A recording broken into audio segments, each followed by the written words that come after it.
Hey Panther Lair, I'm coming back to you guys with another voice overlay. This time we're going to be talking about unlocking the offensive potential of Federico Federico going into the 2023-2024 season. Now, if you watched this team last year, you know that Federico relied heavily on other players getting him the ball in order to score. And I don't think that's going to change so much this year. So let's take a look at a couple sets, some actions here, and talk about what worked well there. And maybe the Panthers are going to try to duplicate that success going into this season. So this first one is going to be against Miami. It's going to be a very simple empty side ball screen.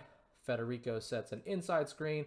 Now, I think some keys here, again, is, the spacing is going to be good because last year Pitt had a lot of shooters. So you'll see that, like, the help, kind of from middle penetration, the help should really come from the weak side slot defender at the nail, but you're going to see that's going to be pretty weak. And even though Federico's defender sinks a little bit here to both challenge a potential shot, but also try to get back on any lob over the top, doesn't do a good enough job, and Federico benefits from an easy lob. No help from the weak side, and it's going to be an easy 2 points. Now, this one is really important here, and this is something that impressed me about Federico all season long, is he is able to flip and change the angle of the screens way more naturally than pretty much any other Pitt big has this early in their Panthers career. So kudos to Federico. You're going to see, again, just a simple high ball screen. And again, Federico's defender is going to try, he's playing Burton here. Hey, I don't want another mid-range shot being hung up here. So obviously establishes a drop point. But when Federico flips the screen right here, this is going to force his defender to kind of just cheat a little bit this way, opening up this lane. Again, really good spacing. Hinson's going to lift slightly, taking his defender out of the picture, and then Dane Goodwin's going to be held in the quarter by Nike's ability to shoot, and there's not going to be any strong side help because you never really want to help out of the strong side corner. So again, clears the way. Goodman's going to be a beat too slow, and easy points. Now, this action I really like, so this is going to be at Virginia Tech. This is going to be the Spain pick and roll action. So we're going to talk a little bit more about that as we get into the sequence, but that is how the alley-oop occurs here. They morph into Spain pick and roll. Now, Greg Elliott was involved a lot in these, so I'm not sure who's going to take the place of Greg Elliott in these types of sets because his shooting prowess pretty much influenced a lot of what happened here. So one of the things to talk about Spain pick and roll really quick is it's up to this player to determine if they're going to set the back screen on the initial screener's defender or not. So if this defender were to have hugged a lot closer to Federico, he's going to kind of cheat out here and play Cummings, then I think there's a merit to maybe set this back screen. But because he doesn't and Elliott tends to drift this way, there's no reason to get involved here. So this becomes a little bit of just, it ends up being a high ball screen here, other than the fact that Elliott just drags his defender with him because you're not going to leave Elliott. So you're going to see that play out. So there's no way to really set this back screen here. So again, decent read by Elliott, or the design is this way, one of the two, but just a quick thing about Spain pick and roll.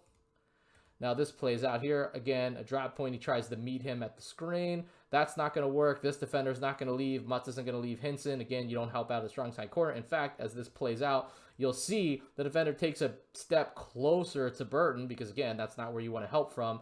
And with Elliott's defender being hugged to him, and Mutz is going to be a beat too slow here because Hinson can shoot, this is just going to be an easy over-the-top 2 points.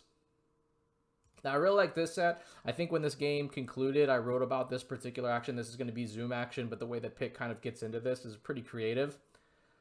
So you see it starts with Hinson, and then we go now.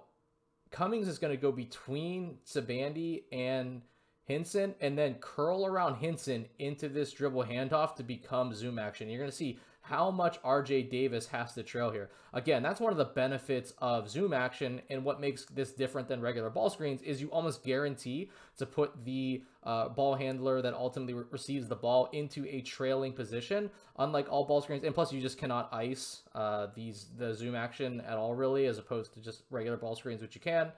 So again, a little conversation about zoom.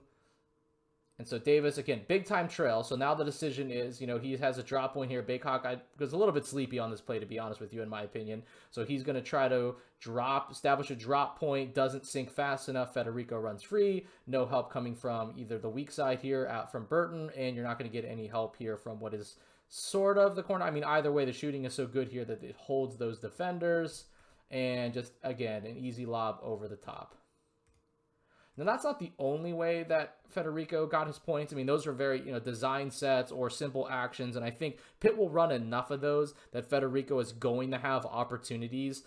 How well the freshman guards can get him the ball is going to be the big question. Again, I think Federico is going to need people to get him the ball to be effective on the offensive end, but he's also such a really good rim runner that some of these should be pretty easy opportunities, especially in transition. And I think looking at the tape for both Carrington and Lau, like, they're very good in transition. It's such a small part of the game, but I think they're going to be able to find Federico in these situations. And you can see these from last year. This one is against Syracuse. Vince misses a dunk. I think that pleases a lot of Pitt fans. And this is Hinson here, who throws a nice alley-oop to Federico.